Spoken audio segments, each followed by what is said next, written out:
আপনারা এই প্রশ্নটি আমাকে বারবারই করছেন যে আমার ইন স্ট্রিম অ্যাড রেস্ট্রিক্টেড হয়ে আছে, সেই ক্ষেত্রে আমি কন্টেন্ট মনিটাইজেশন 2025 সালে পাবো কিনা।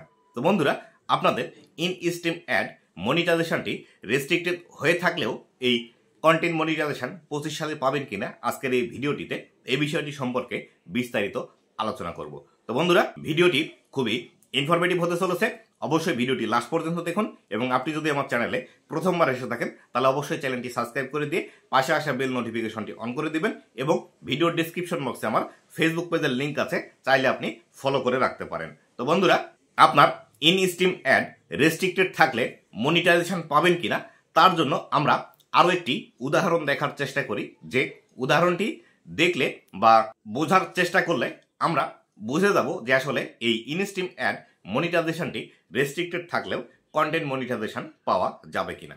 তো বন্ধুরা, আমরা ইতিমধ্যে আমি অনেকগুলো ভিডিওতে আপনাদেরকে দেখিয়ে দিয়েছি যে যাদের ads on reels monetization restricted ছিল, যাদের ফেসবুক পেজের মধ্যে আনঅরিজিনাল কন্টেন্ট ইস্যু এসেছিল, তাদেরকেও কিন্তু কন্টেন্ট মনিটাইজেশন ফেসবুকের মধ্যে দিয়ে দিয়েছে। আমি যদি স্ক্রিনশট পাই তাহলে সেই ক্ষেত্রে আমার এই ভিডিওর মধ্যে স্ক্রিনশট অ্যাড করে দেওয়ার ট্রাই করব যে আসলে অ্যাডস অন রিলস মনিটাইজেশনটি রেস্ট্রিক্টেড থাকার পরেও কন্টেন্ট মনিটাইজেশন পাওয়া যায় কিনা। তো বন্ধুরা, শুধুমাত্র একটি দুইটি পেজের সাথে এমন হয়নি, অনেকের পেজের সাথে কিন্তু এমন হয়েছে যাদের পেজের মধ্যে অ্যাডস অন রিলস মনিটাইজেশন চালু ছিল কিন্তু রেস্ট্রিক্টেড হয়ে গিয়েছিল, তারা কিন্তু কন্টেন্ট মনিটাইজেশন এই প্রথম ধাপের মধ্যেও পেয়েছে এবং দ্বিতীয় ধাপের মধ্যে পেয়েছে। ফেসবুক কিন্তু আপডেটের মাধ্যমে জানিয়ে দিয়েছিল কন্টেন্ট মনিটাইজেশন প্রথম অবস্থায় শুধুমাত্র তাদেরকেই দেওয়া হবে যাদের ফেসবুক পেজের মধ্যে অলরেডি কোনো না কোনো মনিটাইজেশন চালু আছে। এরই পরিপ্রেক্ষিতে এই অ্যাডস অন রিলস মনিটাইজেশনটি রেস্ট্রিক্টেড থাকা অবস্থায় অনেকেই কিন্তু এই কন্টেন্ট মনিটাইজেশন পেয়ে গিয়েছে।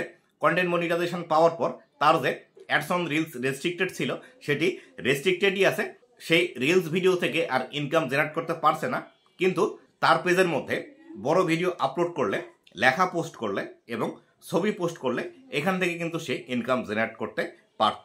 এরই পরিপ্রেক্ষিতে আমরা এই বিষয়টি আশা করতেই পারি 2025 সালে যাদের ইন স্ট্রিম অ্যাড রেস্ট্রিক্টেড থাকবে তারাও কিন্তু কন্টেন্ট মনিটাইজেশন পাওয়ার সম্ভাবনা খুবই বেশি থাকে। আমরা কিন্তু নিশ্চিতভাবে বলতে পারি না যে কন্টেন্ট মনিটাইজেশন পাওয়াই যাবে বা ইন স্ট্রিম অ্যাড রেস্ট্রিক্টেড থাকলে আমরা কন্টেন্ট মনিটাইজেশন পাবোই, কিন্তু অ্যাডস অন রিলসের ক্ষেত্রে যে বিষয়টি হয়েছে আমরা আশা করতেই পারি ইন স্ট্রিম অ্যাডের ক্ষেত্রে এই একই বিষয়টি হওয়ার সম্ভাবনা বেশি থাকে। তাই আপনাদের যাদের ফেসবুকের মধ্যে ইন স্ট্রিম অ্যাড মনিটাইজেশন চালু ছিল, বর্তমানে রেস্ট্রিক্টেড আছে, আর কোনো মনিটাইজেশন আপনার ফেসবুক পেজের মধ্যে চালু নেই, আপনারা হতাশা না হয়ে অবশ্যই রেগুলার ভালো ভালো কন্টেন্টগুলো ফেসবুকের মধ্যে পাবলিশ করতে থাকুন এবং অবশ্যই বড় ভিডিওর পাশাপাশি রিলস ভিডিও, লেখা পোস্ট এবং ছবি পোস্ট রেগুলারলি করতে থাকুন, যাতে করে আপনার ফেসবুক পেজের রিচ দিন দিন বাড়তে থাকে। আর যত বেশি রিচ বাড়বে, যত বেশি এঙ্গেজমেন্ট আসবে, তত দ্রুত কিন্তু আপনারা কন্টেন্ট মনিটাইজেশন পাওয়ার জন্য যোগ্য হবেন। কেননা যে 2 ধাপে ফেসবুক কন্টেন্ট মনিটাইজেশনের ইনভাইট করেছিল, সেই 2 ধাপে কিন্তু অলরেডি অনেকেই কন্টেন্ট মনিটাইজেশন পেয়ে গিয়েছে ফেসবুকের মধ্যে। বর্তমানে আর কন্টেন্ট মনিটাইজেশন তেমন একটা কাউকে দিচ্ছে না, হঠাৎ 2-1জনকে কন্টেন্ট মনিটাইজেশন দিচ্ছে। কেননা ফেসবুক অলরেডি অ্যানাউন্স করেছিল 25 সালের পর সবাইকে এই কন্টেন্ট মনিটাইজেশনটি দিবে বা সবার জন্য এই কন্টেন্ট মনিটাইজেশনটি 2025 সালের মধ্যেই কিন্তু লঞ্চ করবে। আশা করি বিস্তারিত বিষয়টি আপনারা বুঝতে পেরেছেন যে আসলে ইন স্ট্রিম অ্যাড রেস্ট্রিক্টেড থাকলেও আপনারা কন্টেন্ট মনিটাইজেশন পাবেন কিনা। তো বন্ধুরা, এই ছিল আজকের ভিডিওটি কেমন লেগেছে অবশ্যই জানাবেন এবং ভবিষ্যতে ফেসবুক রিলেটেড এমন আরও ইনফরমেটিভ কন্টেন্টগুলো পাওয়ার জন্য অবশ্যই আমার ফেসবুক পেজ এবং ইউটিউব চ্যানেলের সাথেই থাকবেন। ধন্যবাদ সবাইকে।